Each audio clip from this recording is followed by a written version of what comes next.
안녕하세요. 문광입니다. 오늘은 타너 스님의 그 미래학에 대해서 얘기를 좀 해달라고 하셔서 거기에 대해서 얘기를 나눠보도록 하겠습니다. 타너 스님이 과연 지구의 미래에 대해서 어떻게 이야기하셨는가 하는 것은 요즘 많은 분들이 굉장히 관심을 가지는 문제인 것 같습니다. 과연 지구의 종말이 오느냐, 뭐 이런 문제들. 그 다음에 이 코로나 이후에 이렇게 많은 질병들이 있었는데 과연 앞으로 시대는 어떻게 펼쳐질 것인가에 대해서 사람들이 궁금해하는 것은 당연한 일인 것 같습니다. 제가 타너 스님을 연구하게 된 게 처음에 출가를 해서 스님의 이 CD를 듣고 타너 스님을 접하게 됐습니다.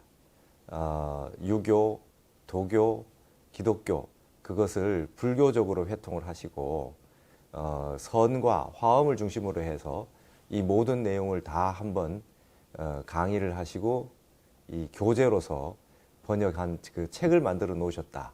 그 다음에 그 내용들을 오대선 월정사에서 두 번에 걸쳐서 특강을 하셨던 내용들이 CD로 나왔다라고 하는 얘기를 듣고 제가 그것을 듣고 그 공부를 했습니다. 그래서 제가 그 출가 전에 뭐 유교라든지 노장이라든지 주역이라든지 이런 걸 공부를 하는 동양학, 중국학 그 연구자였는데 타너 스님이 CD에서 말씀하신 것을 내용을 보니까 너무나 대단하시더란 말이죠. 그래서 이제 그걸 두고 이제 스님의 그 학술적인 그 스칼러십이 대단하다는 걸 알고 그때는 이제 불교 공부를 본격적으로 하기 전이었으니까 삼위 시절에 앞으로 불교 교재는 타너 스님 책으로 보면 되겠구나 이런 생각을 하고 그때부터 이제 스님의 책을 따라 읽기를 한 겁니다. 우리가 그 불교에서 기본적으로 보아야 되는 금강경, 기신론, 뭐 원각경, 능엄경 같은 그 사교라든지 그다음에 성과 관련된 사집이라든지 화엄경이라든지 이런 책들을 타너 스님 책을 구해서 주석들을 보고 번역들을 보는 것으로 저의 불교의 교학 공부는 그렇게 시작이 됐던 것 같습니다. 그런데 타너 스님을 이제 본격적으로 연구하게 된 것은 제가 선원에 갔다 와서입니다. 선원에서 정지를 하다가 예전에 공부를 했던 이제 중국학 부분에 중문학의 이제 석사 논문을 그때 수료만 하고 출가를 했기 때문에 그 석사 논문을 쓰려고 이제 타너 스님을 논문 주제에 함께 그 거론을 하게 된 것이죠.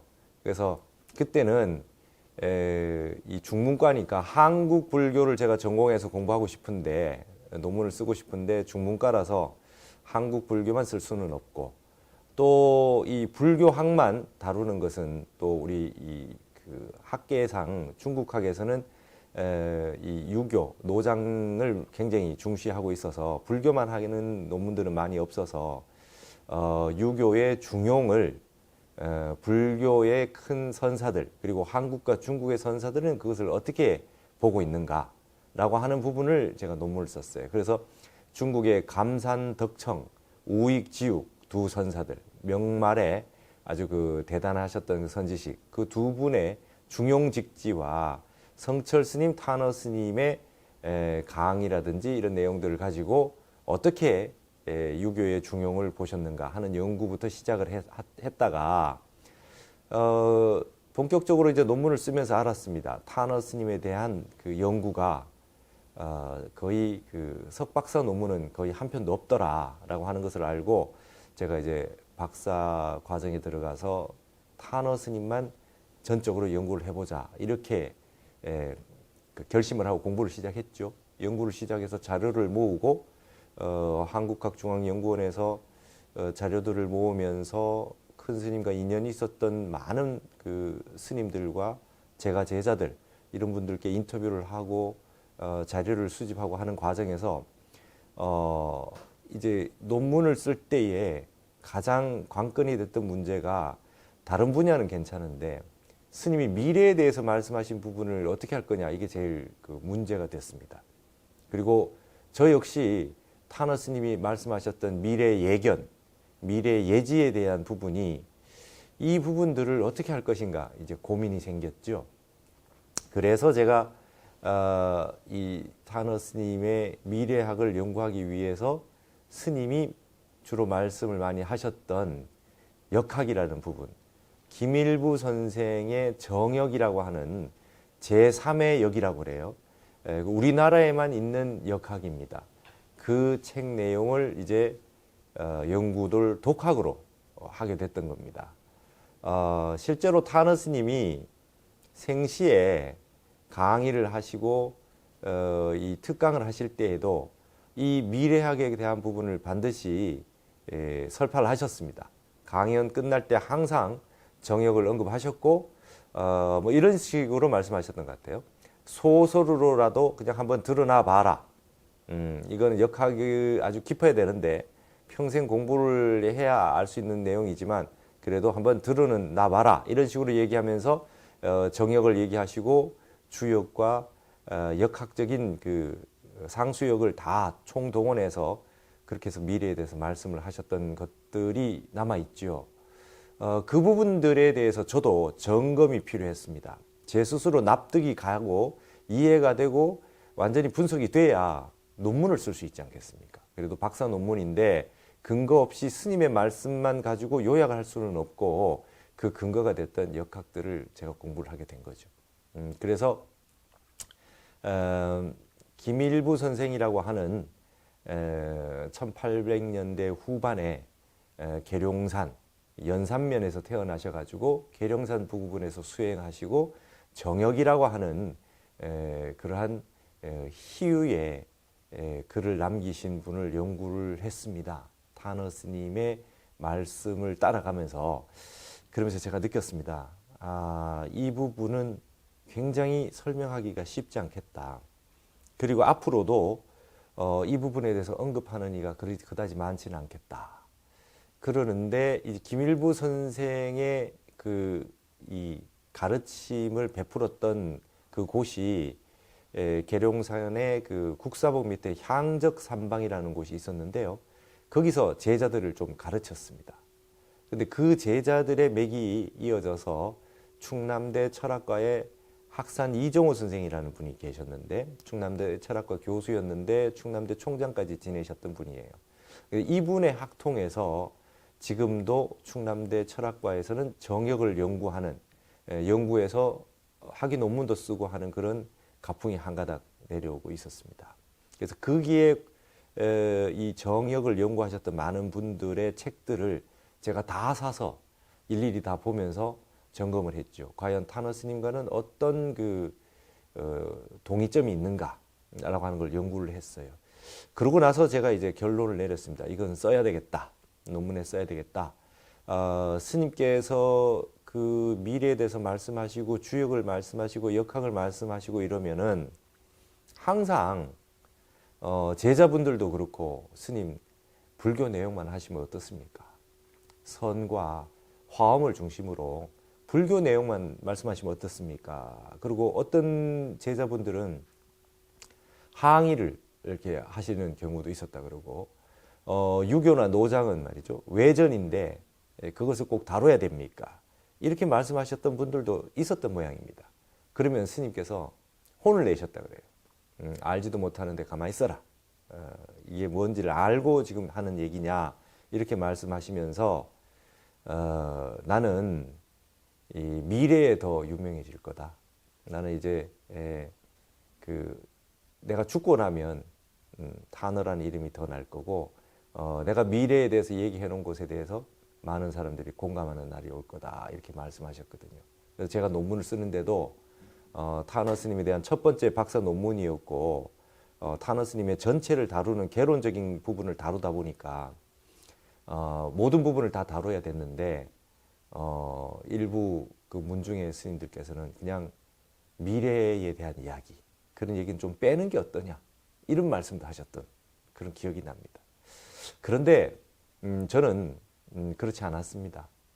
모든 타너 스님이 말씀하셨던 모든 부분은 개론적으로 학문적인 분석을 통해 가지고 일단 논문에 다 실을 필요가 있겠다. 그래서 제가 독학을 해서 좀 오래 걸렸습니다. 그 논문을 쓸 때까지. 그래서 사실은 이제 요즘 타너 스님에 대한 이야기를 여러분 한번 유튜브에 찾아보십시오. 타너 이렇게 치면 미래에 대한 말씀하신 내용이 굉장히 많이 나와요. 그 이외에 타너 스님의 뭐 화엄이라든지 그 다음에 불교의 교리에 관한 내용이라든지 유불선 삼교 회통에 대한 내용이라든지 이런 거는 이제 제가 강의해 놓은 그런 내용들이 좀 있고 그 외에는 거의 타너 스님 하면 미래 뭐 예언 이런 식의 그 표현을 쓰면서 나오는 내용들이 주류를 차지하고 있다라는 거죠. 그래서 저는 오늘도 타너 스님의 미래에 대해서 말씀하신 부분을 해달라 할 때 이렇게 서슴없이 그 부분에 대해서 말씀을 드리고자 하는 겁니다. 바로 알고 보자는 겁니다. 타너 스님이 왜 그런 말씀을 하셨고 왜 미래에 대해서 논하셨느냐, 미래에 대해서 어떻게 예지하셨다는 걸 바로 보자는 겁니다. 제가 최근에 타너 스님 미래에 대해서 말씀하신 거다 뭐 이런 게 해서 저한테 카톡도 오고요. 그런 부분을 쭉 보면요. 타너 스님 말씀하지 않은 내용도 많이 있어요. 많이 담겨 있고 막 섞여 있고요. 다른 데에 있는 얘기들이 타너 스님 말씀으로 포장이 돼가지고 타너 스님이 이렇게 말씀하셨다 이렇게 그 점검 없이 그죠? 그렇게 막 나오는 내용도 많아요. 그래서 제가 오늘 말씀드리는 내용들은 타너 스님이 진짜 왜 그런 말씀을 하셨는가라고 하는 그 스님의 그 마음속 깊은 그 내용들을 우리가 이해하는 것이 필요하겠다라고 하는 겁니다. 그래서 제가 그 박사 논문을 쓰고 타너 스님이 유교, 불교, 도교, 기독교와 미래학에 대해 가지고 박사 논문 썼던 거는 이렇게 책으로 이미 나와 있습니다. 타너 선사의 사교 회통 사상이라고 해가지고 책에 나와 있고 여기에 타너 스님이 미래에 대해서 말씀하셨던 그 모든 부분들을 요약 정리를 다 했고 나름대로 분석을 다 해서 1차적으로 개론적으로 다 보실 수 있게 되어 있습니다. 자세한 내용은 여기 보면 되는데 이런 내용을 왜 말씀하셨냐라고 하는 것이 중요하겠습니다. 저는 단적으로 얘기합니다. 타너 스님은 본인 스스로가 당신 스스로가 나는 노스트라다무스류의 예언가가 아니다 이렇게 말씀하셨어요. 그러면서 미래 예견이다, 미래 예지다. 이거는 동양의 역학 그 다음에 이 상수학 그런 역학에 대한 깊이 있는 연구와 함께 그거는 뭐 수천 년 이어져 내려왔던 이 동양학의 전통 아닙니까? 그걸 바탕으로 하고 불교의 선을 통해서 선정을 통해서 스님이 그 미래에 대해서 그렇게 예견하셨던 내용이라고 하는 것을 강조를 하는 말씀입니다. 신비주의라든지 약간 무속적이라든지 그런 부분이 아니다. 철저한 역학의 근거에 바탕을 해서 스님께서 말씀하셨다는 내용을 그렇게 말씀드리고자 하고요. 단적으로 지구의 종말은 옵니까? 라고 하는 질문에 대해서 타너 스님은 지구의 종말은 없다입니다. 종말은 없다. 그러나 지구에 대격변이 일어난다. 흔히 말해서 빅하우스다. 거대한 혼란이 한번 일어나게 된다. 그러나 그것은 지구가 겪어야 될 하나의 통과 의례다라고 하는 거죠. 그래서 그 기독교에 대해서 타너 스님이 굉장히 말씀을 많이 하셨어요. 벌써 이미 우리나라도 기독교 신도의 인구, 그러니까 캐톨릭하고 개신교를 포함해서요, 굉장히 많은 종교인이 크리스찬입니다. 근데 그런 부분에 있는 많은 그 신도분들에게도 타너 스님이 메시지를 던지고 있다고 생각을 합니다. 이제 지구가 종말을 맞이한다. 그렇죠? 그 다음에 심판을 맞이한다. 라고 하는 부분에 대해서 타너 스님은 아주 단정적으로 얘기하시죠.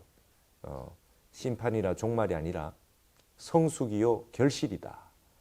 여름에서 이제 가을로 넘어가고 있는 과정이다.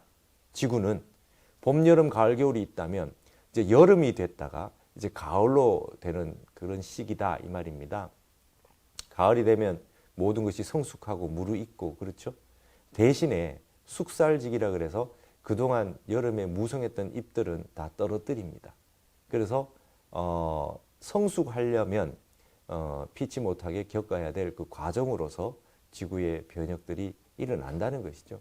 그러나 종말은 없다. 우리 불교에서 말하는 성주 괴공의 원리에 입각해서 이루어졌다가 머물렀다가 그것이 다시 무너져서 다시 공으로 돌아가는 이러한 그 과정 가운데서 지금은 이제 항상 한참 성장해서 이제 결실을 맺어가고 있는 그런 과정이지 소멸되거나 사라지거나 하는 것이 아니다라고 하는 것이죠. 그래서 스님이 미래에 대해서 말씀하셨을 때 가장 강조하는 부분이 뭐냐? 앞으로 어떤 일이 일어나도 마음 흔들리지 말아라 이겁니다. 마음 흔들리지 마라. 우리 반야신경에 나오는 무유공포 원리전도몽상. 공포가 본래 없다. 이제. 마음을 공한 자리, 반야바라밀이라고 하는 그 공의 자리에 돌아가 있으면 부동심이요, 평상심이요, 무심이요, 무유공포다 이 말이죠. 그래서 마음을 비워가지고 텅 비워 있으면 어차피 사람은 나고 죽는다는 겁니다.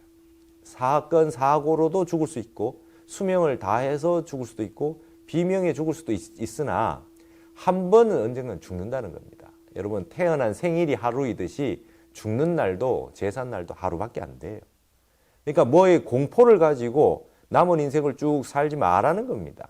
정진해라, 수행해라, 참선해라, 발진기원해라. 능엄경에 있듯이 참다운 마음을 발해가지고 근원 자리로 돌아가 있으면 공포가 없다는 것이죠. 그래서 전도몽상을 여의게 된다. 멀리 전도몽상을 여의기 위해서 앞으로 그런 시대가 오는 건 분명한데 우리 타너 스님 같은 분이 한마디 말씀을 딱 해놓으면 세상이 아무리 시끄럽고 혼란하고 공포스럽고 위기가 닥치더라도 타너 스님이 지구 멸망 안 한다고 했어. 아직까지 지구 수명은 반밖에 되지 않았다고 했어. 그런 말씀을 되새기게 된다는 것이죠. 근데 사람들은 지엽적인 것, 마지막 지말적인 것에 쏠리게 됩니다. 그 말씀해 놓으셨던 그 하나하나의 그 디테일한 사실에만 관심을 가지고 그런 그걸 가십거리로 삼아가지고 얘기를 많이 하게 되는데 타너 스님의 종지는 거기에 있지 않았다는 겁니다. 앞으로 큰 변혁이 온다. 한번 봐봐라. 이 19세기 말부터 20세기로 넘어오는 과정에 전 세계의 선지자라고 하는 공부 좀 하셨다는 분 치고 세상에 변혁이 온다고 말하지 않은 사람이 있느냐? 우리나라에도 말이죠. 동학에 최수훈 선생이 있고 대종교가 있고 원불교가 있고 그 다음에 증산도 강증산이라든지 김일부라든지 이런 분들이 미래에 대해서 다 얘기했단 말이죠. 그러나 종말을 얘기한 분은 한 분도 없어요. 다들 개벽을 얘기했죠. 앞으로 후천 시대가 열린다 이거죠. 우리 동양에서는 주로 후천의 새로운 시대가 열린다. 다시 세상이 열린다고 얘기했고 불교에서도 미륵이 하생한다고 얘기했지요. 언제 종말을 얘기한 적이 없다 이 말이죠. 이것이 타너 스님이 동양학의 모든 미래 비전 그때 1950, 60년대에 이미 스님은 미래학이라는 용어를 쓰기 시작했어요. 엘빈 토플러 나와서 뭐 퓨처올로지 뭐 이렇게 얘기하기 전에도 타너 스님은 나는 취미로 미래학을 한다 이런 말씀하셨거든요. 역학에 의해서 하셨던 거죠. 역학에 의해서 하셨습니다. 그래서 흔들릴 필요 없다는 겁니다. 참선해라. 그 다음에 여러분 그 코로나라고 하는 그 같은 그 병이라고 하는 것들 그런 것들은 이미 다 예견돼 있잖아요. 대방등 대집경 같은 데에 앞으로 병겁이 온다. 이 병이라고 하는 거는 말법 시대에 피치 못할 그런 상황이라는 거죠. 지금 우리 불교에서도 이 금강경에 열애 멸후 후 500세 열애가 인멸에 드시고 난 다음에 500년짜리의 그 양상들이 5번 나타난다.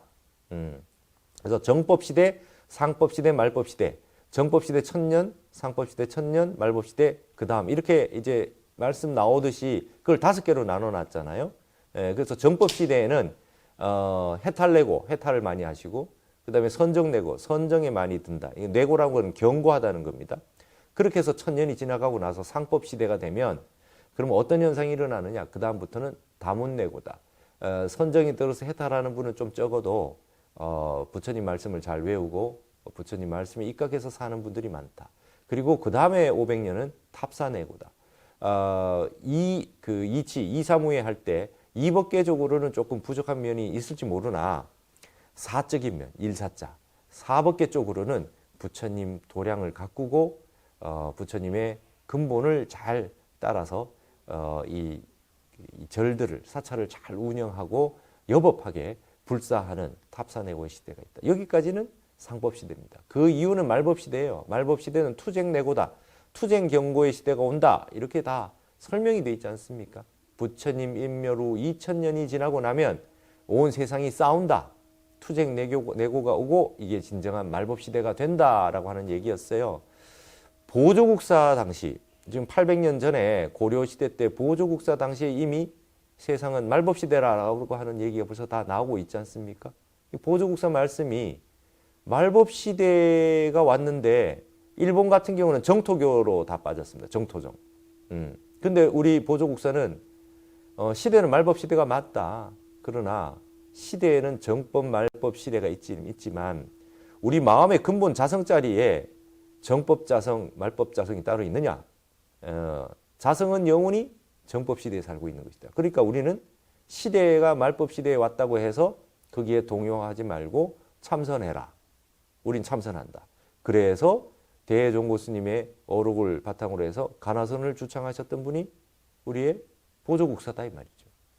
오히려 말법 시대가 열렸다. 이제 서로 투쟁하고 이제는 여기서는 오타각세에 살 수 없으니 서방 정토 극락세계로 가서 독공부하자라고 하는 정토정이 유행하는 시기에 그때 당시에 새롭게 참선해보자라고 하고 말씀하셨던 분이 보조국사단 말이죠. 여러분 잘 아시다시피 보조법어라고 하는 게 우리나라에 하남 스님이 제대로 된 편집을 하고 현토를 해서 거의 그 보조법어라는 말이 책 이름이 정착하게 된 것은 타너 스님의 번역에 입각해서입니다. 타너 스님이 번역을 하고 그 다음에 주석을 달고 그렇게 하면서 본격적으로 보조사상 연구가 시작이 됐어요. 물론 경어 스님이 선문 차료에 보조국사의 보조법어 내용들을 많이 쓰고 계세요. 그래서 경어, 하남, 탄어로 이어오는 그 법맥 가운데 이 보조사상이 중간에 있는 것입니다. 그것은 우리에게 주는 메시지는 말법 시대에도 참선해야 된다는 거예요. 그 보조법어의 사상이 그런 거죠. 말법 시대에도 참선하고 발심해라. 그리고 어떠한 시대가 오더라도 마음 흔들리지 말아라고 하는 메시지는 거기 이미 담겨 있다는 것이죠. 경어 스님 사셨을 때만 해도 일제강점기로 넘어가는 조선 말에 굉장히 혼란한 시대 아닙니까? 그런데 경어 스님은 전국에 사라진 선방문을 다시 여는 일을 하셨다는 거죠. 경어 선사께서 커다란 지금의 선방의 선원들을 말이죠. 다시 다 문을 열어놓고 가셨어요. 그리고 선사들을 제자로 다 키워놓고 가셨다. 해월 스님, 수월 스님, 그죠? 만공 스님, 하남 스님 이런 기라성 같은 종장들, 우리의 선승들을 아주 길러놓고 가셨다. 그래서 한국 불교가 지금 선종 성불교로서 조계종이 아직까지 그 명맥을 유지하면서 이 선원에서 정진하고 제가불자 분들도 시민 선원에서 정진하는 그 가풍이 그 말법 시대라고 하는 경어 선사의 그 암흑과도 같은 시절에 그것이 이제 펼쳐졌던 것이죠. 그렇다고 한다면 지금 시대도 마찬가지입니다. 코로나 시대가 오면 어떻게 하냐? 앞으로 포스트 코로나는 어떻게 할 거냐? 여러분 틀림없이 앞으로도 코로나 이후에도 질병들은 또 다른 것이 생겨날 겁니다. 한번 살펴보십시오. 뭐 신종플루니, 뭐 에롤라니, 뭐 여러 가지 질병들이 말이죠. 이어서 쭉 왔었습니다. 평균적으로 한 4년에서 5년 사이에 한 번 정도씩 질병들이 계속 있어 왔죠. 이게 팬데믹이라고 하는 전 그 세계적인 양상으로 퍼져서 이렇게 전 세계인이 마스크를 쓰고 뭐 이렇게 백신을 맞고 이렇게 해서 한 2년 정도를 이렇게 보내게 된 거는 코로나가 이제 가장 큰 거지만 앞으로도 이것이 없다는 보장이 없습니다.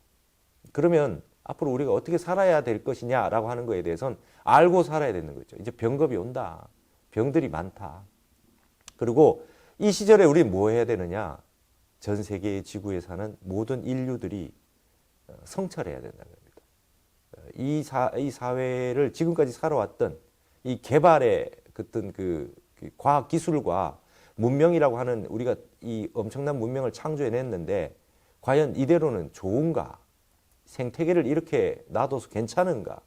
이렇게 무분별하게 이렇게 개발을 하고 이렇게 아무 곳에나 산을 깎아서 건물을 짓고 터널을 뚫고 이렇게 생태계를 파괴하고 이렇게 해서 살 수 있느냐? 이런 부분들에 대한 성찰과 반성이 필요하고 진정한 미래학이 필요한 거 아니겠어요?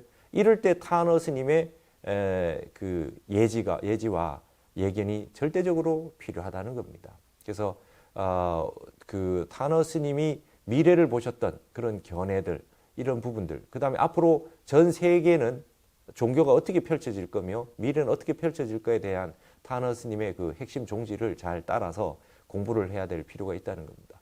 여러분, 기독교에서 말하는 종말은 우리 동양에서 말하는 역학이나 미래학에 입각하면 전 세계가 너무나 혼란하고 많은 피해를 보다 보니까 종말이란 얘기가 나온 것이지 종말은 없다는 것이죠.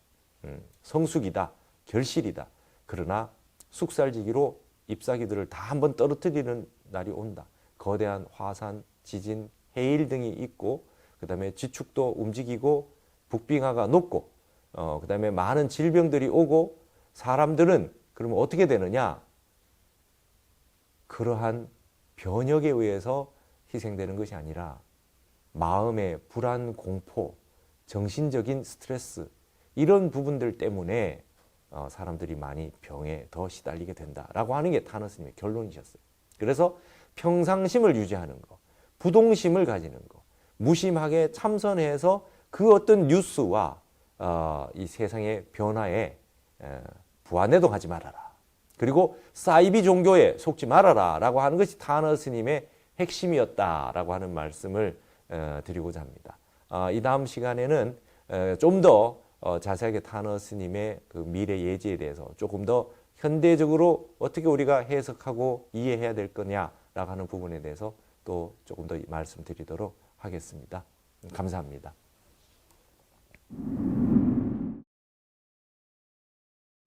네, 문광입니다.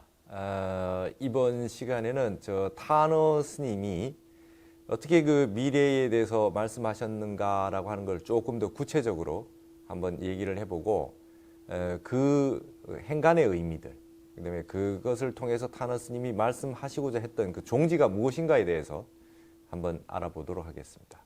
그래서 이 기독교와 이 그 불교의 회통점은 어떻게 찾아질 수 있느냐?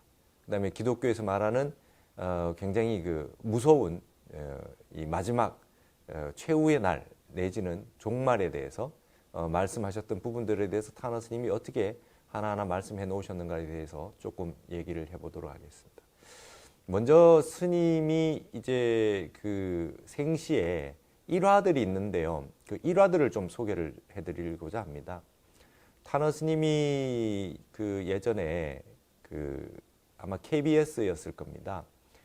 인도 성지순례를 타너 스님이 한번 다녀오셨는데 그때 이제 방송국에서 촬영을 같이 가서 다큐멘터리로 제작한 적이 있었다 그래요.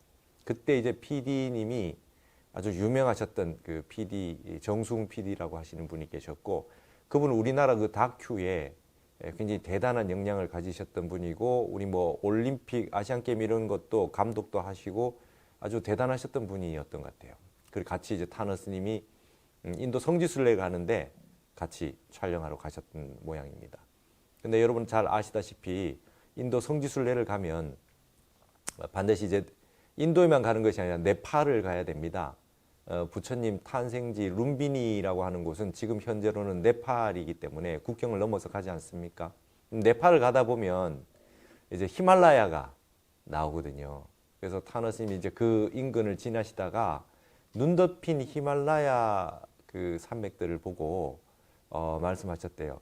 앞으로 저게 눈이 다 녹아. 저 눈이 다 녹을 거야. 그러셨다는 거예요. 그랬더니 옆에 있는 분들이 깜짝 놀랐죠. 그 얼어있는 영원히 만년설로 녹지 않는 그 히말라야에 8,000m까지 있는 그 히말라야 산에 그 눈 덮인 그 산에 빙산이 말이죠. 녹아내린다고 하니 이해할 수 없었을 겁니다. 스님 무슨 말씀 하십니까? 그 말도 안 됩니다. 그랬더니 스님께서 나는 과학은 잘 몰라. 나는 과학은 잘 모르지만 역학적으로 그렇게 돼 있어. 앞으로 저게 녹을 거야. 그렇게 말씀하셨다는 거예요. 거기에 대해서 이 PD님께서 스님 그건 진짜 말이 안 된다고 그냥 일거에 더 이상 설명을 듣지 않고 무시했었답니다. 근데 최근에 그분께서 돌아가셨는데요. 그 전에 그런 말씀하셨다 그래요. 내가 그때 타너 스님 말씀하시는 걸 좀 자세하게 질문을 하고 귀담아 들었더라면 얼마나 좋았겠느냐. 전 세계의 한국의 다큐 감독으로서 굉장히 유명하셨던 분인데 그때 스님의 설명을 좀 잘 듣고 제대로 그 인식을 하고 그동안 연구를 해왔더라면 이 지구 생태계와 지구의 변화, 기후 변화 이런 부분에 대한 엄청난 다큐멘터리를 내가 찍을 수 있었을 텐데 참으로 후회가 된다. 그런 말씀을 하셨다 그래요. 그러니까 타너 스님 이런 말씀 하셨죠. 여러분 고드름이 녹아내릴 때 한번 봐라 이거죠. 고드름이 녹아내릴 때 처음에는 물이 똑똑 떨어지면서 한 방울 두 방울 이제 얼음물이 녹습니다. 고드름이. 근데 그게 녹을 때 끝까지 한 방울 한 방울 떨어져서 고드름이 다 녹아내리는 게 아니다 이거죠. 어느 정도 녹아내릴 때 어느 정도 녹아내리고 나면 갑자기 고드름이 뚝 떨어진다 이거죠. 어느 정도 녹아내리면 뚝 떨어진다. 그래서 급격하게 녹아내리는 그 순간들이 있다. 이런 말씀까지 하셨대요. 고드름의 비유를 해서. 근데 제가 저도 타너 스님 연구를 하면서 여러 가지 뭐 자료들을 찾아보지 않았겠습니까? 그러면 이제 예전에 방송 나온 것들을 이렇게 보면 북극을 촬영 갔던 내용들이 나와요. 근데 북극 쪽에서 계속 물이 녹는 소리가 들리고 산들이 무너져 내리는 것들이 계속 보여요. 그런 것이 나옵니다. 그래서 우리 그 핸드폰에 다 내비게이션을 다 가지고 있는데 내비게이션 산으로는 무조건 그 산이어야 되는데 계속해서 그냥 갈 수 있는 배가 갈 수 있는 곳으로 쭉 배가 간다고 그래요. 근데 내비게이션의 업그레이드가 되는 속도보다도 북빙하가 녹는 속도가 빠르다는 겁니다. 산들이 무너져 내려가지고 물이 돼 있다 이거죠. 그런 내용들을 보면서 그리고 그 안에 그 빙산이라고 하는 게 끙끙 얼음이 아니라 거기 수포들이 담겨 있는 것들이 있어서 훨씬 빨리 녹는다는 거죠. 그래서 제가 그 취재진이 빙산 가지고 팥빙수 만들어 먹는 걸 내가 봤어요. 일반 얼음하고 달라요. 그 빙산의 걸 가지고 우유 넣고 팥빙수를 만드는데 보니까 금방 녹아버려요. 금방 녹아버리는 걸 그런 걸 이 다큐멘터리에 나오는 걸 제가 본 적이 있습니다.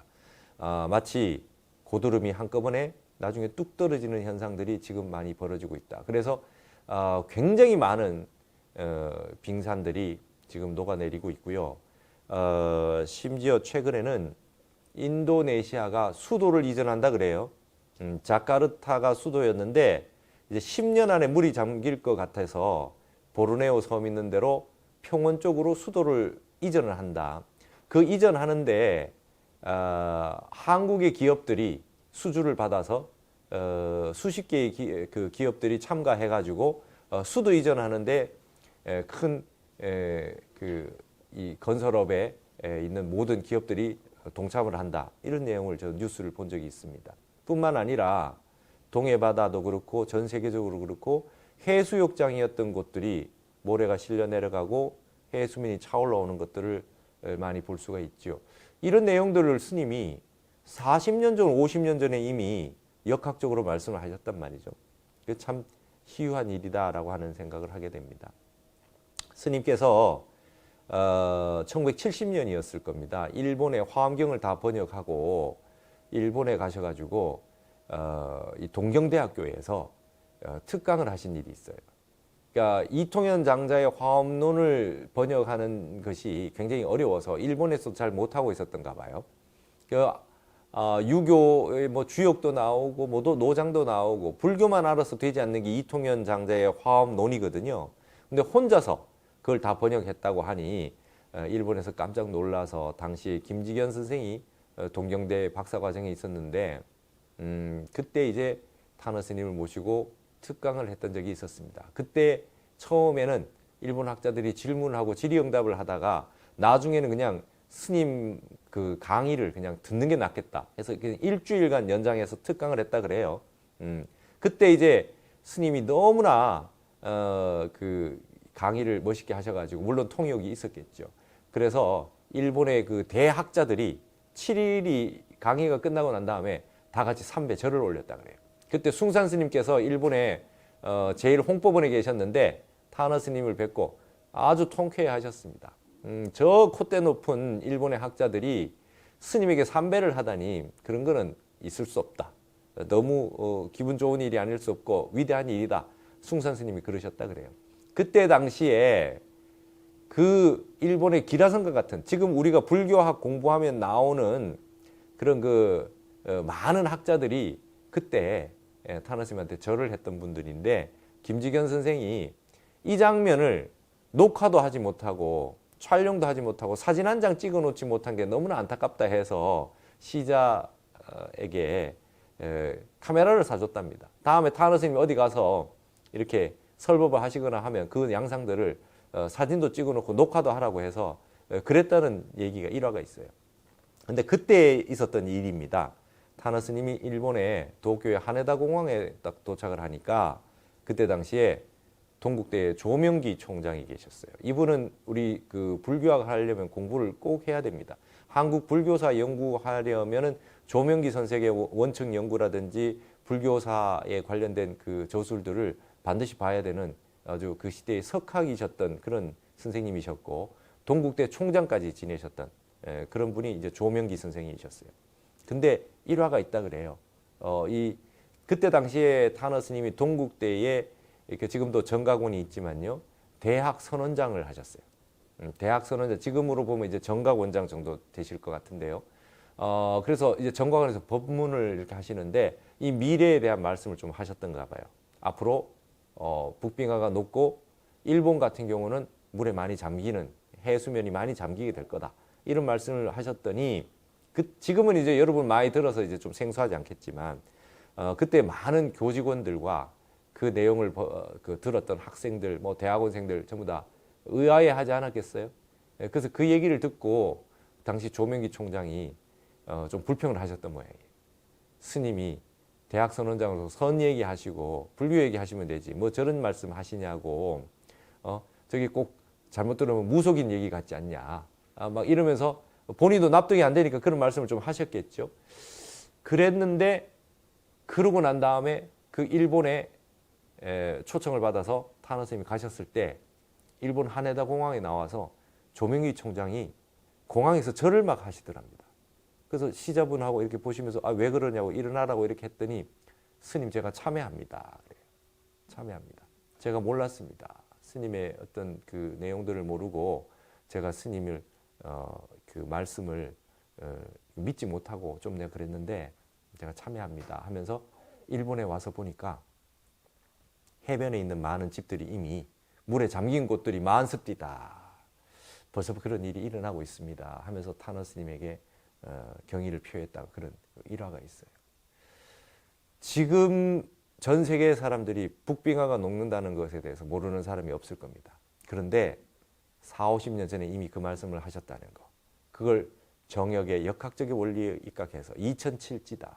불기운이 잠재한 불기운이 땅 속으로 들어가서 북쪽에 가서 북빙하를 녹인다. 이렇게 역학적으로 설명을 하셨던 것입니다. 그런 부분들이 지금에서 나타나고 있습니다. 그리고 이게 단순히 지구온난화라고 하는 거. 태양이 지구에 빛을 쏘면 그 빛을 반사해서 다시 그 지구 바깥으로 열이 나와야 되는데 지구가 너무나 공기가 나빠지고 그 석탄 이런 것들을 많이 쓰다 보니까 지금 탄소 제로 운동하고 탄소 중립이라는 얘기가 그렇지 않습니까? 앞으로 전기차, 수소차가 나와야 된다라고 하는 건 뭐냐면 석탄, 석유, 천연가스 이런 것들 많이 써서 지구 온도가 올라가서 지구 전체에 비닐하우스처럼 온실이 돼가지고 태양에서 들어온 빛이 바깥으로 나가지 못해서 지구 온도가 올라간다. 이렇게 얘기하고 있지 않습니까? 그래서 앞으로 연료들을 바꿔야 된다. 대체해야 된다. 탄소 중립으로 가야 된다는 얘기가 이제 본격적으로 나오고 있는데요. 그 얘기를 이미 타나 스님은 40, 50년 전에 하셨고요. 그리고 지구 온난화의 원인을 그것에서만 찾을 수가 없다는 겁니다. 타나 스님 역학적으로. 이걸 전 세계 사람들은 알지 못하고 있죠. 타나 스님의 역학의 분석을. 불기운이 지구가 여름이 돼서 잠재한 불기운이 땅속으로 들어가서 북빙하가를 녹이고 있다라고 하는 것이 더 강력한 원인이라는 것입니다. 자, 여기에서 우리는 불교의 위대함을 발견하게 됩니다. 부처님 말씀에 법화경에도 나오잖아요. 삼계가 화택이다 그랬습니다. 욕계, 색계, 무색계, 삼계가 불집이다, 불난집이다, 불구덩이다, 화택이다. 이 말이 굉장히 상징하는 바가 크다는 것을 지금에서야 비로소 알게 되지요. 지구와 여름이라는 겁니다. 욕망의 세월이고요. 여름이라고 하는 것은 거침없이 자기의 뜻을 펼치고 그 다음에 더우니까 옷을 막 벗어 제끼고 바깥에 나와서 잠을 못 자고 그리고 뜨거우니까 정신질환이 많은 겁니다. 머리는 항상 시원하고 서늘해야 되는데 불구덩이가 되다 보니까 더워서 열이 올라오죠. 그래서 정신질환이 많고 스트레스가 많은 세월을 살고 있는데 그걸 우리 불교에서는 화택이라 그러고요. 열반, 니르바냐라고 하는 건 불이 꺼졌다는 거죠. 그 불을 쉽게 해서 불을 소멸하는 거다. 욕망의 불꽃을 소멸하는 것을 바로 열반이라고 했던 것이죠. 그러니까 서가모니 부처님 당시부터 지금 오는 이런 미래에 대한 이게 우리 불교의 미래학 아닙니까? 그런 것들이 불을 식히고 불을 꺼야 된다. 이제 불구덩이다라고 하는 얘기가 있었는데 그것을 역학적으로 현대적으로 봤을 때는 잠재한 불의 기운이 북극을 와서 빙하를 녹인다. 그래서 제트 기류부터 시작해서 생겨나는 기류의 변화들이 오게 된다. 그래서 녹은 물들이 이 해수면을 높이고 그다음에 지구의 온도를 높이게 돼서 지구에 거대한 변화가 일어난다. 이 말씀입니다. 과거에 이런 말씀을 하셨는데 타너 스님이 기독교에 대한 분석을 할 때 기독교가 불로서 심판한다. 불로서 심판한다는 게 뜻이 뭐냐? 바로 이것을 말하는 것이다 이랬어요. 불기운이 이 빙의빙산을 녹여가지고 벌어지는 모든 상황들을 그렇게 본다 이렇게 말씀을 하셨습니다. 그런 걸 생각을 해보면 이 타너 스님이 미래에 대해서 얼마나 이 정도 알고 계셨다면 얼마나 노파심이 많으셨겠느냐라고 하는 것을 생각해 볼 수가 있죠. 제가요 최근에 타너 스님에 대한 강의들을 하고 난 다음에 많은 분들에게 연락이 왔습니다. 특히 김일부 선생을 연구했던 그 학통에 있는 많은 선생님들이 연락 온 게 있어요. 우리가 정역을 공부하고 이렇게 연구를 하고 있었는데 김일부 선생이 말한 그 내용들이 이제 펼쳐질 시기가 좀 온 것 같은데 이제 그 스님께서 그 강의를 해주니 그런 시절 인연이 왔는가 보다 그런 말씀을 많이 하세요. 근데 이제는 이제 전 세계인들이 이 타너 스님이 하셨던 이 말씀에 귀를 기울여야 될 때가 왔다라고 하는 겁니다. 그러면 어떤 현상이 일어나느냐? 앞으로 한국 땅에 이런 미래의 큰 지구의 변화가 일어날 때 비로소 한국이 세계의 중심국이 된다는 겁니다. 그리고 핵무기를 개발해서 핵을 많이 가지고 있는 나라는 아주 이런 그 기상 변화와 지질의 변화로 인해 가지고 일어나는 현상들에서는 굉장히 불리하다. 핵을 가지고 있어서 남을 공격하려고 하지만 결국 자기 땅에서 핵이 문제가 발생한다는 겁니다. 후쿠시마 원전을 생각해 볼 때, 그렇죠? 이제 핵을 가지고 있으면 자기 땅에서 그 핵이 문제를 일으켜서 방사능이라든지 각종 문제가 발생하게 된다는 것이죠. 남을 해롭게 하려고 했던 무력이 결국 자기 자신을 해치게 되는 상황이 됐다라고 그런 시대가 도래한다라고 하는 겁니다. 그래서 타너 스님 늘 말씀하셨듯이 우리는 무력이 아닌 문화력, 문력이죠. 무력이 아닌 문력입니다. 문화의 힘으로 세계를 주도하는 시절이 온다. 그것이 감방, 우리 한국의 힘이다. 그리고 그 감방은 청년 정신이다. 소원함이다. 젊은 청년들에 의해 가지고 이 시대는 새롭게 구성되게 될 것이다. 이 말씀입니다. 그래서 지금 나타나는 현상들, 전 세계에 우리나라의 많은 문화, 예술, 그다음에 뭐 드라마, 그다음에 영화, 음악, 이 모든 방면에 있었던 그 문화 예술의 우리 청년 문화가 전 세계를 주도하고 있다라고 하는 부분들을 우리가 잘 볼 필요가 있습니다. 그러니까 예전에는 저희들 어렸을 때만 해도 빌보드의 뭐 1위, 2위 이런 건 상상도 해본 적이 없었어요. 넷플릭스 뭐 이런 데 오징어 게임 뭐 이런 것이 저 세계 1위를 한다는데 상상하기 힘들었던 상황입니다. 그냥 우리께 그대로 그냥 세계 1위가 되는 거죠. 한국에 1위 하는 것이 1위 기업이 세계 1위 기업이 되고 한국에서 가장 유행하는 것들이 세계에 그 유행하는 형태가 되고 한국에서만 성공을 하면 가장 최고의 콘텐츠를 발휘를 하면 세계적으로 다 선호하는 형태가 된다. 앞으로 한국어도 많이 배우게 될 거고 한국의 문화 예술도 전 세계인들이 공부를 하면서 우리 역사도 알아가게 되는 순간이 온다는 겁니다. 문화의 파급력이라고 하는 건 굉장히 무서운 거 아니겠어요? 이것이 무력의 힘보다 100배, 1000배 강한 것이죠. 우리 시절에는 앞으로 이제 미래는 한국이 전 세계에 위기가 오지만 한국은 오히려 발전한다라고 했던 것이 타너 스님의 말씀입니다. 그래서 서구 중심의 종교 사상이 우리에게 넘겨줬던 미래에 대한 공포, 종말이냐, 그 다음에 심판이냐 이런 것보다는 새로운 시대가 열린다. 그 주축에 한국이 있다. 이런 타너 스님의 아주 희망찬 낙관적 미래학과 아주 그 긍정적인 메시지를 우리가 잘 되새겨 보험직합니다. 그래서 한국인들은 지금 뭘 해야 되느냐? 기존에 있었던 많은 세대 계층들이 빨리 우리 젊은 이 청년 세대, 젊은 20대, 30대 세대에게 빨리 문호를 빨리 열어줘서 길을 개척하게 할 수 있도록 도와줘야 된다는 거예요. 우리가 하면 전 세계가 따라한다는 겁니다. 타너 스님 말씀이. 4.19라고 하는 것이 대학생들이 정의감에 그 입각해서 일어나서 전 세계가 대학생들의 그 시위와 어떤 그런 운동으로 정부가 바뀌는 일이 잘 없었다는 거죠. 그러니까 우리나라에서 시작을 해서 전 세계적으로 그러한 양상들이 이제 스타트를 하게 된다는 거죠. 그러니까 한국이 하면 전 세계가 따라한다는 겁니다. 그러니까 우리나라가 나쁜 짓도 하면 안 됩니다. 전 세계가 따라합니다. 우리나라의 문화, 예술, 그다음에 우리 사상들이 전 세계에 퍼지게 된다는 겁니다. 여러분 코로나라고 하는 것이 시작은 한 사람의 이 발병자에서부터 시작해서 그 인근의 몇 명에게 전파되기 시작했을 겁니다. 그러나 이것이 전 세계로 퍼져서 팬데믹이 됐지 않습니까? 그렇듯이 우리의 문화와 좋은 우수한 불교의 정신 문화, 수행의 가풍 이런 것들이 한 명에서 시작되고 그 주위에 있는 분들이 공부를 해서 전 세계로 퍼질 수 있는 겁니다. 코로나 번지듯이. 이렇게 영향력이 있는 것이다. 이런 부분들을 생각했을 때 타너 스님이 하셨던 말씀을 우리가 떠올리게 됩니다. 그때 당시에 젊은이들의 얼굴을 보면서 저 젊은 청년들 관상을 봐라. 얼굴을 봐라. 우리보다 낫다.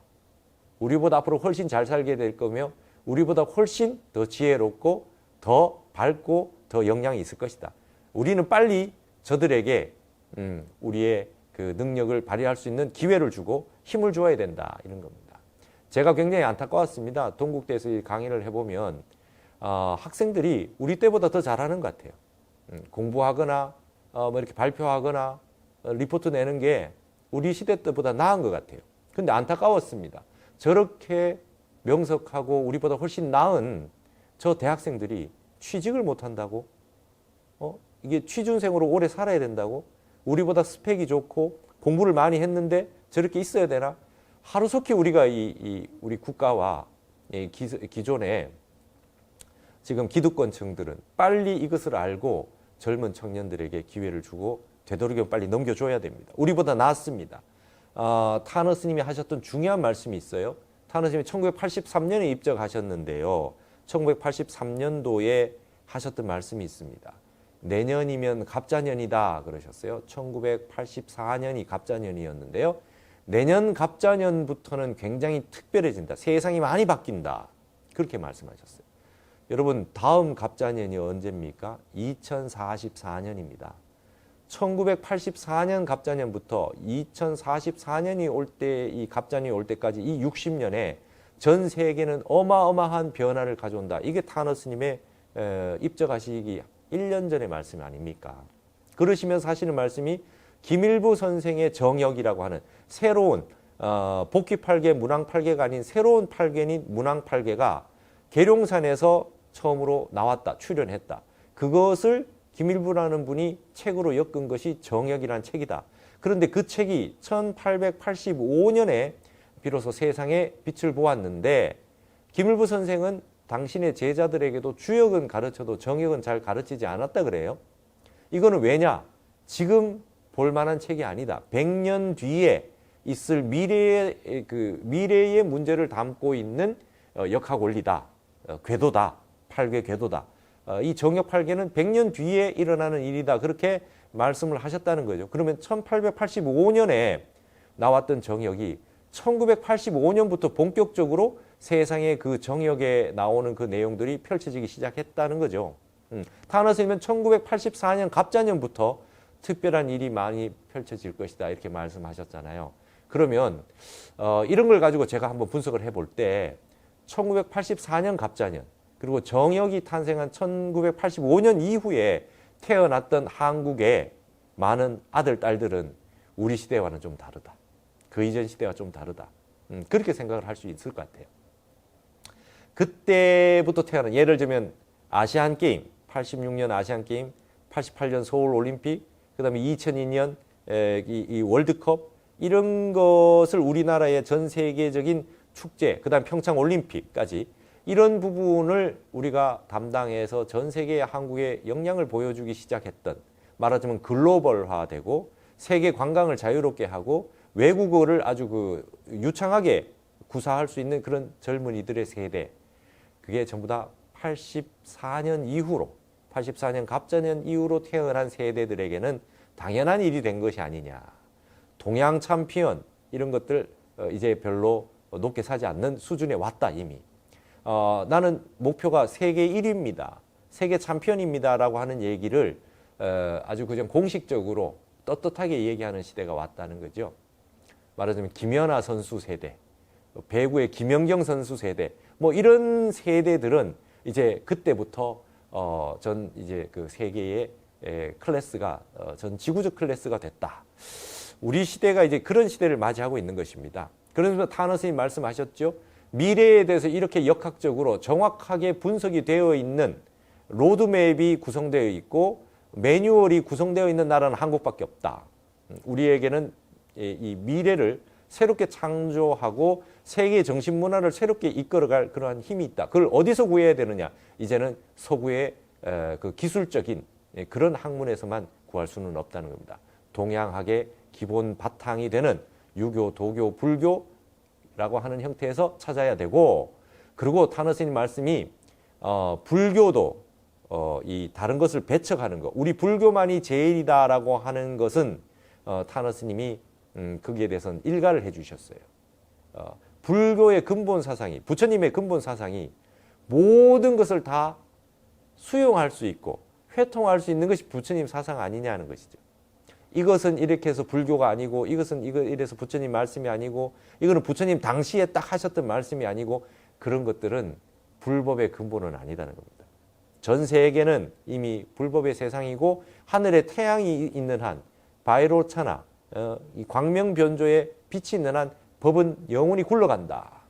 전법륜이다. 법에 바뀌는 항상 굴러가는 것이다. 부처님 당시 이후로 계속해서 진리는 현현되어 왔고 이 세상의 불법은 그 시대에 맞춰서 변화되어 왔고 수없이 많은 조사스님과 큰 스님들이 나타나서 부처님 말씀을 더 확장시켜서 말씀해놨다. 그걸 경륜론 3장의 논장이라 그러잖아요. 그래서 그걸 우리는 대장경에 부처님 말씀만 아니라 그 이후에 많은 조사스님 말씀도 대장경에 입장이 됩니다. 대장경에 들어가게 되지요. 그래서 늘 끊임없이 우리는 속장경을 쓰고 있다. 그 다음에 그런 방면에 있어가지고는 부처님의 근본 사상이 있다면 이 세상에 있는 모든 내용들이 다 팔만대장경이다 이 말이죠. 유교에 있는 이 모든 내용들, 사고전서도 다 팔만대장경이 될 수 있다. 왜냐? 부처님의 근본은 마음법이다. 신법이다. 마음 바깥의 것을 이야기하면 외도지만 마음을 얘기한다면 다 내전이다. 그죠? 유교에서 말하는 중용이나 대학이나 논어나 이런 것들이 마음을 얘기하고 있지 않습니까? 심학을 얘기하고 있어요. 노장도 결국 마음 닦는 얘기고 기독교도 결국은 무엇입니까? 내 마음을 어떻게 평온하게 하고 어떻게 사랑으로서 이웃을 대할 것이냐. 마태복음에 이 마음이 가난한 자가 복이 있나니 천국이 곧 그의 나라요라고 하는 말씀을 타너 스님은 이 한자로 되어 있는 그 천주교 신부님들이 한자로 번역한 그 성경들 거기에서 해답을 찾고 있습니다. 그걸 어떻게 되느냐? 마음이 가난한 자가 복이 있나니 돼 있지 않고 허심자 복이니 마음을 비운 자가 복이 있으니 천국이 내 기국자여라. 천국이 곧 그의 나라이니라. 그래서 허심으로 회통하고 있는 거거든요. 기독교도 본령은 마음 비우는 거다. 동자가 되어야 천국에 갈 수 있다는 건 동자가 천진무구한 무심의 상태이기 때문에 천국에 갈 수 있다. 천국은 그러면 어떤 나라냐? 마음이 한 생각도 일어나지 않는 것을 천국이라고 한다. 우리도 서방정토 극락세계가 있죠. 아미타불 계시는. 그러나 그곳에 가지 않더라도 유심정토다. 내 마음이 고요해지면 정토의 세계다. 서방정토다. 여기가 극락이다 이거죠. 그와 같이 기독교 역시 천국이 죽어서 가는 영생을 누리는 저 어디 멀리 있는 곳이 아니라 내 마음이 고요해지고 동자의 마음이 되고 마음이 허심이 되면 바로 이 자리가 그대로 천국이고 여기가 바로 낙원이다 이 말이죠. 타너 스님이 그렇게 기독교를 회통해서 해석하셨습니다. 그래서 앞으로 미래에 대한 모든 것은 불안, 공포, 초조 뭐 이런 쪽으로 가지 말고 앞으로 희망찬 미래가 우리에게 기다리고 있다. 그리고 그 중심에 지금까지 이렇게 싸우고 이렇게 욕망과 욕심으로 다른 나라를 공격하고 했던 그런 것을 당하고만 살았던 한국이 한 번도 그러한 폭력을 써서 이웃 나라를 침범해서 우리 땅으로 만들어서 식민지를 만들고 그렇게 한 적이 없는 우리 한국의 문화의 힘, 마음의 힘, 정신의 힘이 세계를 한번 주도할 시기가 올 것이다. 대한민국이 잘하는 스포츠를 보십시오. 골프다, 양궁이다, 다 멘탈 게임입니다. 전부 참선하고 비슷한 거예요. 바깥에 어떤 일이 일어나더라도 내 마음이 부동심이 되고 평정심을 유지하고 몸에 힘을 빼고 욕심을 비워야 잘할 수 있는 스포츠들, 그런 것들이 한국이 세계 1등이다라고 하는 사실을 아시면 한국이야말로 참선의 나라요, 마음의 무심의 나라다. 정진의 나라요, 정신의 고향이다. 이런 것이 타너 스님의 메시지가 아니었느냐. 현대에 이러한 타너 스님이 이제 미래를 말씀하신 부분은 앞으로 우리가 잘 발전시켜서 생각해 봐야 되겠습니다. 여러분, 저는 타너 스님의 미래학을 말씀드리면서 꼭 하는 말이 있습니다. 과거는 단수이나 미래는 복수이다. 과거의 일은 정확하게 그날 있었기 때문에 확실하죠. 그러나 미래는 말이죠. 지금 내일 어떤 사람과 만난다고 약속을 하더라도 100% 확률은 없는 겁니다. 7, 80% 확률은 있죠. 그러나 조금이라도 변수가 생기면 틀어지기 마련해요. 그래서 미래는 복수입니다. 어떻게 될지 아무도 몰라요. 그러나 그 경향성에 대해서 타너 스님이 말씀해 놓으셨거든요. 중간중간에 하나씩 약간 벗어날 수도 있습니다. 그게 중요한 게 아니라 그런 미래라고 하는 전체적인 이 그림을 조감도로서 대충 우리가 이해할 수 있도록 보여주셨다는 거. 그 종지는 미래의 우리 시대에 지금 이 1984년 갑자년부터 44년 갑자년까지의 큰 변혁이 있고 그 이후에 엄청난 세계의 변화가 있고 한국이 그 이후에는 세계의 중심 국가가 될 수 있다. 통일도 될 거다. 그리고 한국은 미래가 밝다. 그 다음에 전 세계의 힘든 분들을 한국인들이 많이 자비심을 베풀고 보살행을 해서 도와주고 실천해야 된다. 불교의 부처님의 근본 자비심을 이때 실천해야 될 때가 왔다라고 하는 메시지였다는 것을 우리가 다시 한번 되새겨야 되겠습니다. 그 이외에 가십거리로 그다음에 사람의 마음을 부안애동하거나 세근행계해서 이상한 걸 찾고 신비한 것만 쫓아가고 그다음에 사이비로 빠지고 이런 일은 없어야 되겠다라고 하는 것이 타너 스님의 미래 예견, 미래학의 근본이었다라고 하는 것을 우리가 다시 한번 떠올려야 될 것으로 봅니다. 이것으로 타너 스님의 미래에 대한 얘기를 조금 해봤고요. 또 다음 시간에는 그러면 앞으로 그거를 바탕으로 해서 우리가 어떤 것을 더 한번 생각해 봐야 될 건가라고 하는 부분들에 대해서 말씀을 조금 드리도록 하겠습니다. 감사합니다. 안녕하세요. 문광입니다. 이번 시간에는 지난 시간에 이어서 타너 스님의 어떤 그 미래 예견과 관련해 가지고 그렇다면 그동안 좀 알려지지 않았던 뭐 특별한 점은 없는가? 그다음에 앞으로 그 타너 스님의 그 미래학의 관점에서 봤을 때 우리는 앞으로에 대해서 어떻게 좀 보아야 될 거냐라고 하는 그런 주제로 조금 얘기를 해보도록 하겠습니다. 먼저 하나 떠오르는 게 있습니다. 제가 이제 예전에 동국대 다닐 때에 이제 동국대는 이제 연극 영화학이라고 하는 것이 굉장히 발달이 돼 있고 우리나라 이 문화예술계의 그 중추를 맡고 있는 그 분들이 많이 있거든요. 동국대 출신에. 근데 그때에 우리 스님들에게 성님의 스님들에게 스크린 쿼터 그거 사수를 위해서 이렇게 서명을 해달라라고 하는 얘기를 들은 적이 있어서 우리 스님들이 서명을 해드렸던 적이 있어요. 그러니까 스크린 쿼터라고 하는 게 뭐냐면 영화관에서 영화를 이렇게 방영하는데 외국 영화가 있으면 한국 영화를 일부는 무조건 의무적으로 일정 기간 동안 그 개봉을 해야 되는 그런 그 제도죠. 그래서 우리나라의 영화라고 하는 것을 제작을 해서 그 다음에 이것이 방영이 될 수 있도록 우리 국내 영화를 좀 보호하자는 차원 아니었습니까? 그래서 그런 것들을 우리가 그 사수를 하기 위해서 뭐 이렇게 그 서명도 하고 그랬던 기억이 나요. 그게 이제 2000년대 초반이었던 것 같아요. 근데 지금 어떻습니까? 전 세계적으로 우리의 그 이 영화라든지 뭐 그 봉준호 감독이라든지 뭐 미나리라든지 뭐 이런 영화가 그냥 아카데미상을 막 그 휩쓸고 있고 뭐 이런 현상들이 지금 나타나고 있잖아요. 그리고 또 이런 적이 있었죠. 일본과 문화교류를 해서 일본과 전면적으로 문화를 수입 수출하는 것을 그 개방하자라고 했을 때 한국의 많은 분들은 반대하는 분들도 있었습니다. 그러면 우리가 일본 문화의 식민지가 될 것이다.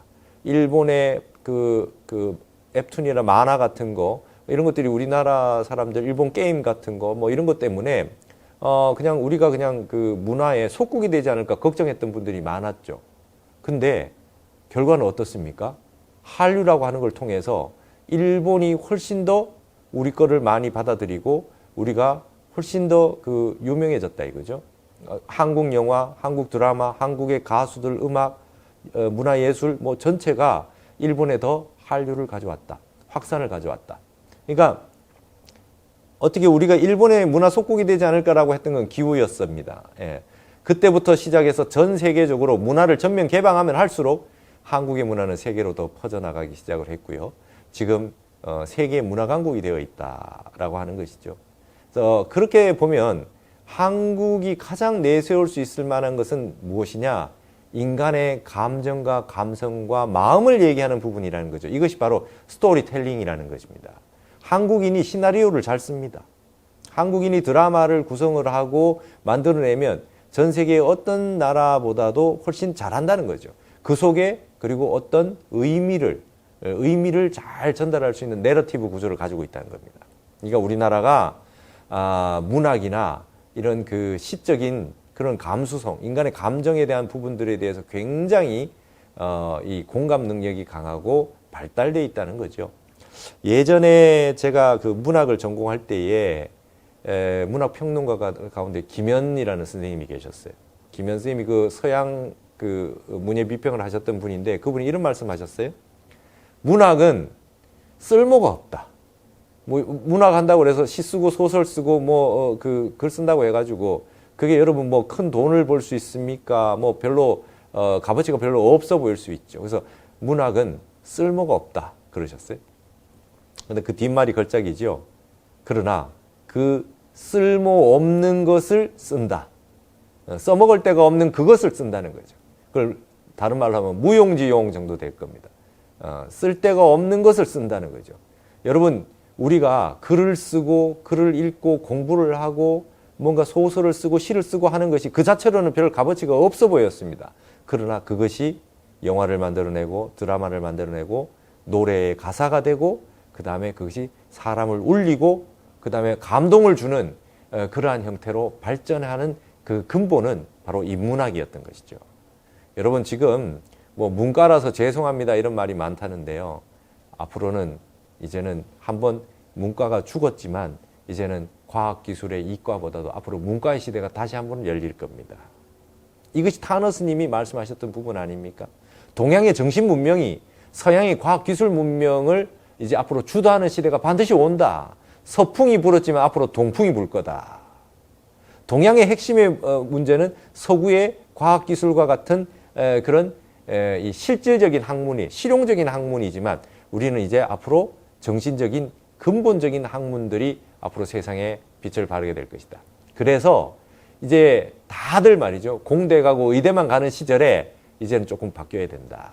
인문학 하는 분들이 더 많이 나와야 됩니다. 이 세상은 말이죠. 거꾸로 가야 됩니다. 불법은 세간법하고 반대 아닙니까? 그쪽이 다 유명하다 그럴 때는 이게 좋다 그럴 때는 이미 그건 이제 끝물로 가고 있는 것이죠.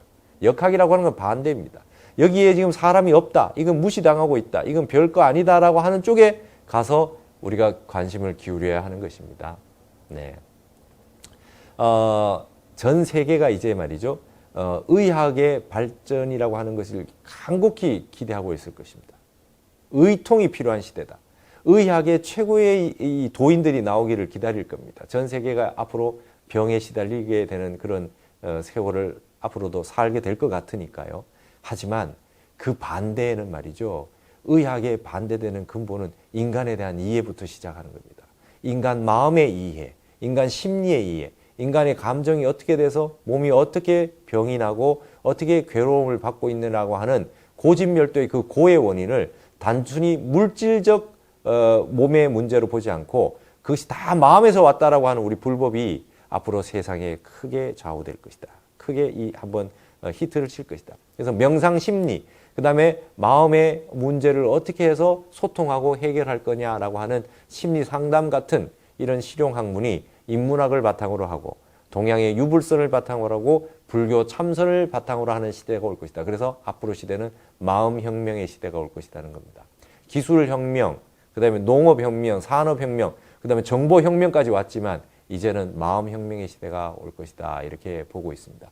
그 중심에 한국이 설 거라고 하는 것이 타너 스님의 간산사상입니다. 타너 스님의 출가하기 전에 자가 간산입니다. 간이라고 하는 건 주역의 간괴라고 하는 8개 가운데 하나인데요. 이것이 바로 소남을 의미하고 젊은 청년을 의미하고 시만물, 종만물이라고 그래요. 모든 것을 시작하고 모든 것을 마무리 짓는다. 그래서 한국 땅에 오면은 마무리가 된다는 거예요. 어떤 종교 사상도 한국에 오면 결론이 한국에서 난다는 것이죠. 그러고 난 다음에 새롭게 시작을 해서 시작을 여는 것이 또 한국이 연다는 겁니다.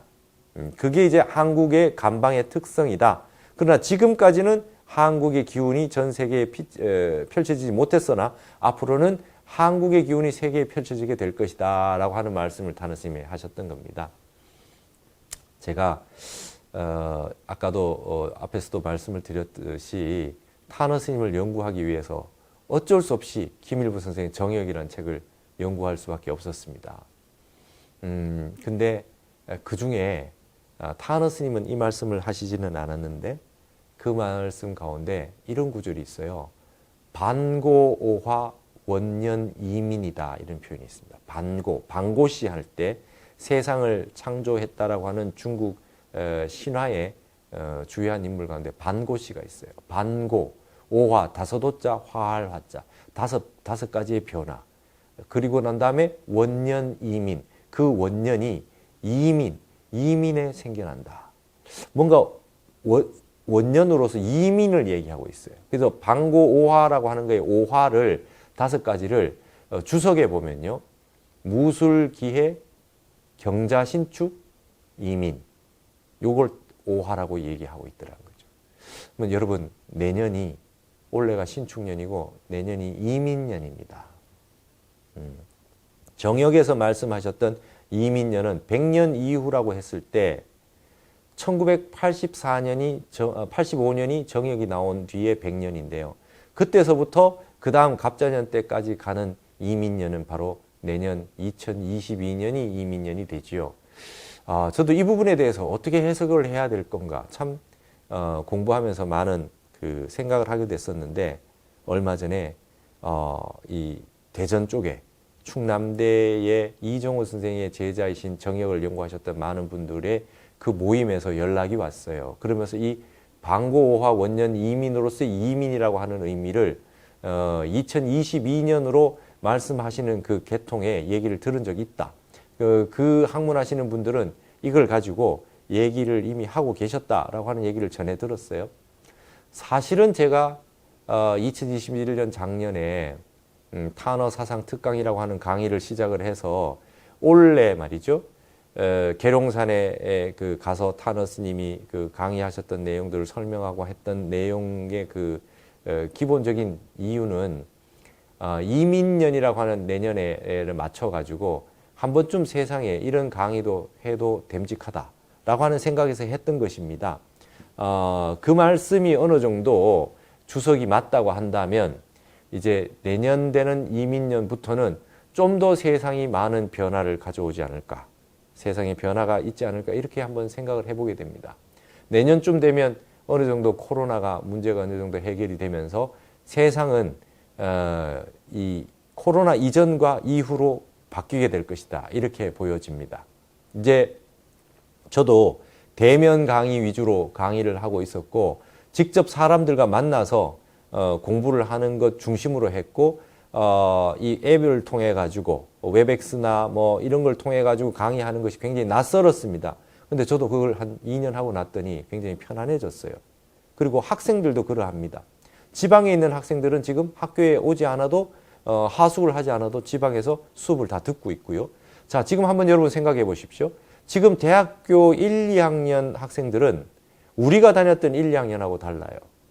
MT를 가고 그다음 대학 축제를 하고 뭐 이런 문화가 아닌 새로운 이런 그 정보의 시대, 그 SNS의 시대, 이런 그 시대에서 완전히 살고 있죠.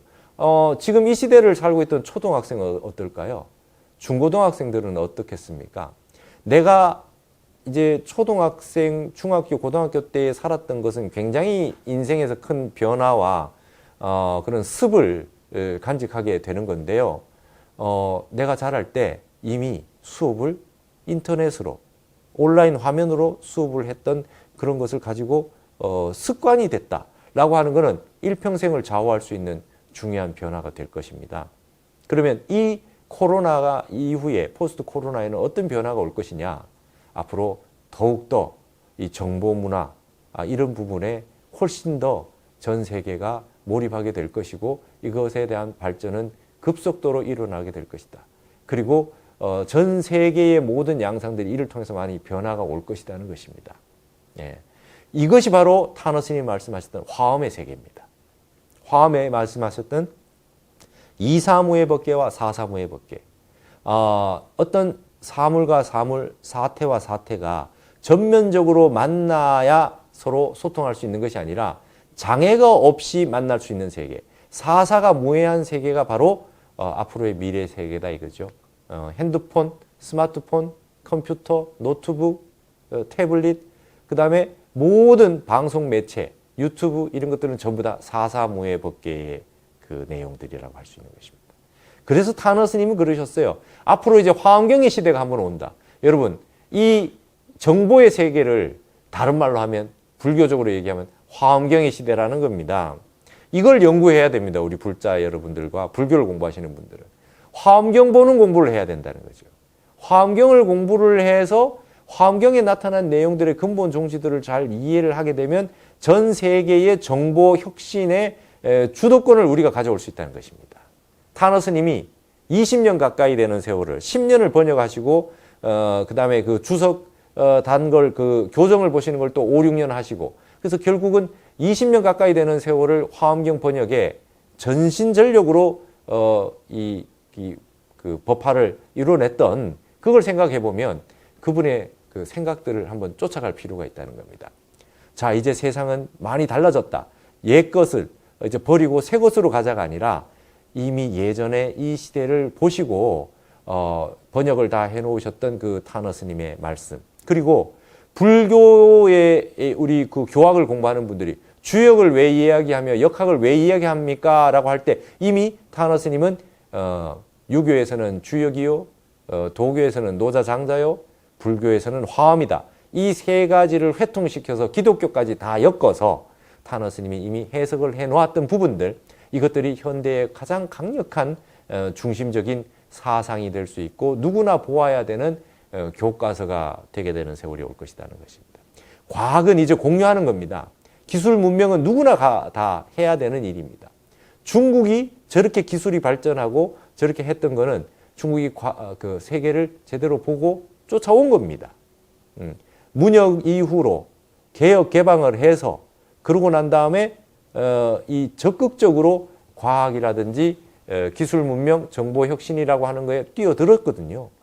그걸 통해 가지고 중국이 이 미국과 G2가 되는 데까지 올라왔잖아요. 그러나 과연 중국이 전 세계를 주도할 만한 그런 정신 문명을 잘 보여주고 있느냐?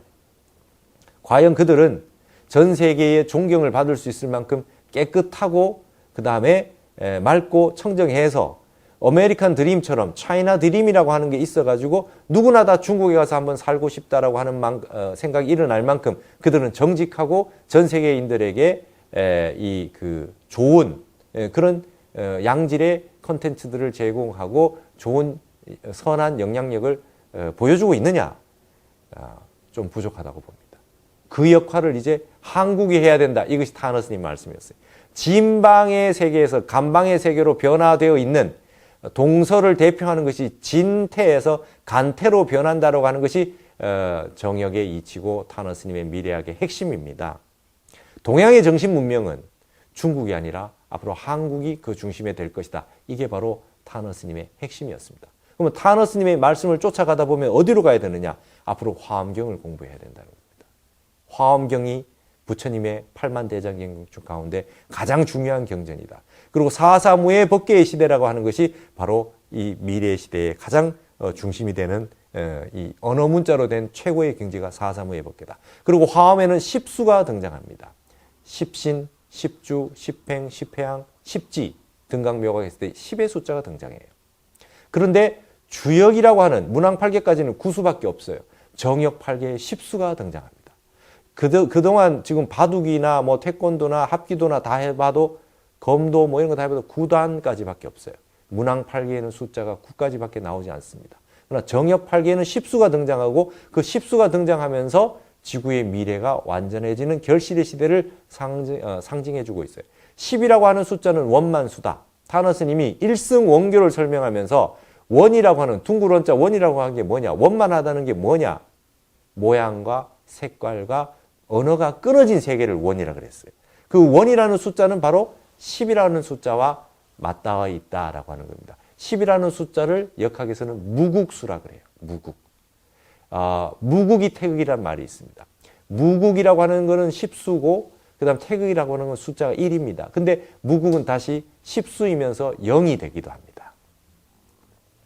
무국은 10의 숫자의 완전한 10주 10행이라고 하는 10지까지 하는 완전한 숫자이기도 하고 우리가 불교에서 가장 중시하는 공의 세계, 영의 세계와 맞닿아 있는 겁니다. 앞으로 화엄의 세계가 열리고 역학으로 10수가 나오는 역학이 열리는 세계가 오면 이제는 진정 세상은 공을 깨치는 사람들이 이 세상을 주도하는 바냐바라밀의 세계가 진정 한번 펼쳐질 것이다. 지금까지는요, 역학적으로 이론과 실천이 완전하게 일치하지 않는 세계랍니다. 이론은 이미 다 나왔지만 이 세상에 있는 모든 현상이 그 이론을 쫓아가지 못했던 세계가 바로 문왕팔계의 시대고 이 화엄경 이전의 시대란 말이죠. 십수가 구현되지 못한 세계입니다. 여러분 물리학에도요. 이론 물리학이 있고 그 실제 물리학이 있으면 양자역학 같은 거 보면 세계적으로 이론적인 부분이 이미 다 나왔어요. 이미 불교와 만나고 있지 않습니까? 근데 현실적으로 그걸 실험을 하면 그 이론적인 내용이 다 이 지구상에 아직 실현이 되고 있지 않습니다. 근데 이 하추교육기라고 하는 여름에서 가을로 바뀌는 변화가 오고 난 다음부터는 그러한 역학의 세계, 양자역학의 세계나 주역의 세계가 화엄의 세계가 한 덩어리가 돼서 실현이 되는 세계. 우리가 이론적으로는 욕심을 버리고 싶으나 끊임없이 욕망에 시달리고 있듯이 앞으로 이론과 실천이 하나가 되는 지행이 합의를 하는 시절이 점점 오고 있다라고 하는 것이 앞으로 보는 미래의 세계입니다. 그래서 우리는 미래를 얘기하면 할수록 과거에 있었던 빛나는 성현들의 말씀들을 더 열심히 보고 수행해야 될 필요가 있다는 겁니다. 특히 그동안 보지 않았던 화엄경 책을 다시 열어서 봐야 될 필요가 있다. 그리고 그동안 부처님 시대 때부터 수없이 많은 참선 수행법들이 많이 있어 왔는데 그 어떤 것이라도 나에게 맞는 것을 골라서 참선을 해야 되겠다. 사실 저도 타너 스님을 연구해서 이렇게 논문을 쓰다 보니까 미래학이니 역학이니 이런 얘기를 많이 하게 되고 그런 걸 요청을 많이 해서 이렇게 말씀을 많이 드리고 있지만 저희가 가장 본령으로 생각하고 있는 것은 사실 선입니다. 그리고 가장 많이 봤던 책은 선종에 관련된 선문염송과 같은 조사어록 화두에 관련된 불교의 그 수행과 관련된 책들이었습니다. 그래서 타너 스님을 이 얘기하고 싶었던 이유는 타너 스님을 통해서 이 격변의 시대를 잘 이겨내기 위한 방법으로서의 참선입니다. 전 세계는 이제 명상의 열풍이 일어났습니다.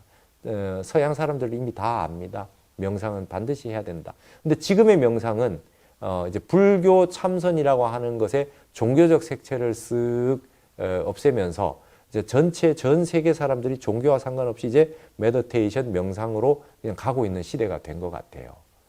하지만 아직까지 우리가 하나 간과해서는 안 되는 것은 명상이라고 하는 것이 그냥 힐링 정도만 가지고는 안 된다는 겁니다. 언발의 오줌 누기식으로 잠깐에 있는 마음의 평화를 조금 얻기 위한 정도로는 부족하다는 겁니다. 그러기에는 이 세상은 너무나 살기 힘든 곳이라는 거예요. 사바세계가 인토입니다. 참지 않으면 살 수 없는 세계거든요. 그래서 이 마음이라고 하는 것은 그렇게 조그마한 어떤 그 명상 스킬을 익힌다고 해가지고 이것이 그대로 마음이 평온해지는 것은 아닙니다. 그래서 여러분 그 대종고 스님의 서장에 보면요, 이 마음의 번뇌에 대해서 뭐라고 설명했냐면 여석압초다 그랬습니다. 잠시 잠깐 같을 여자 돌석자 누를 앞자 풀초자 잠시 돌로 풀을 잠깐 눌러놓은 거에 불과하다. 깊이 있는 참선을 꾸준하게 하지 않으면 잠시 잠깐 풀을 돌로 눌러놓은 거에 불과하다는 거예요. 돌이 옆으로 뭐 이렇게 뭐에 맞아가지고 살짝만 돌이 비켜나 버리면 풀은 그대로 일어납니다. 우리의 근본 마음의 문제를 깊이 있는 참선을 통해 가지고 공부하지 않으면 그건 번뇌는 다시 일어나고 그 욕망은 다시 불길이 돼서 번져나갈 것이다. 이런 시대가 될수록 말법 시대가 되고 세상이 시끄러울수록 우리는 더 깊이 불교 공부를 짬지게 해야 되겠다. 화엄경을 꼭 보시고 참선을 꼭 하셔라 라고 하는 얘기죠. 제가 해인사에서 출가해서 원당함에서 모셨던 큰 스님이 조계종 10대 종정이신 해암 큰 스님이셨어요. 해암 큰 스님 말씀이 이런 거였습니다. 말세의 명운은 불회복이라 말세의 운명은 회복이 불가능하다. 이걸 그냥 적당하게 무마해가지고 뭐 그냥 대충 넘어가려고 해도 그렇게 되지 않는다. 말세의 운명은 회복이 불가능하다. 끝까지 간다. 이 말법 시대가 끝까지 갈 때까지 별의별 일들이 다 벌어지게 될 것이다. 그러시면서 스님이 하셨던 말씀이 이목고다. 무조건 참선해라. 무조건 참선해라.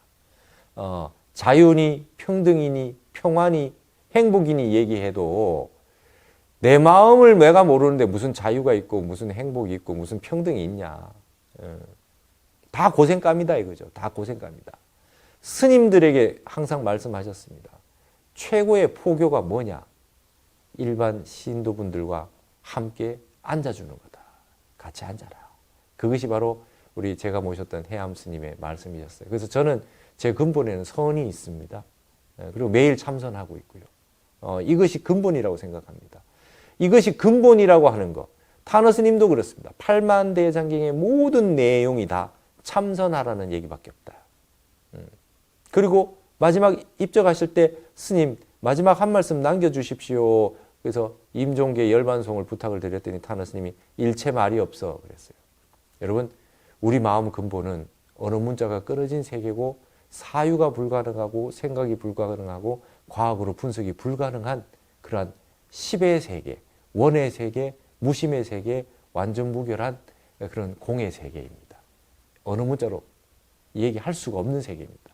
그 세계를 표출해 놓은 것이 선과 화엄입니다.